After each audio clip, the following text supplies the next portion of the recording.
lalu. Selamat datang. Yang di hari ini tidak berikrar, apapun risikonya, kita di nomor.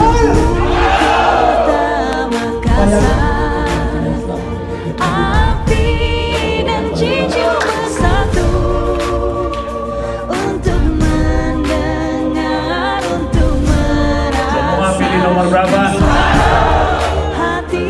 Semua sekali lagi saya ingatkan, tanggal 27 kita harus sama-sama hadir di TPS. Jadi mulai dari sekarang coba dikontrol apa sudah menjadi pemilih, sudah masuk di daftar pemilih atau belum, dikontrol dengan baik. Mudah-mudahan tanggal 27 kita bisa berbondong-bondong ke TPS, dan tanggal 27 kita sudah menentukan atau melihat bahwa Makassar sudah punya wali kota yang baru.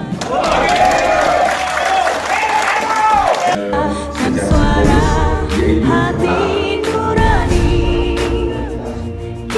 Makassar untuk Makassar, pilih pasti ku pilih untukmu kota Makassar.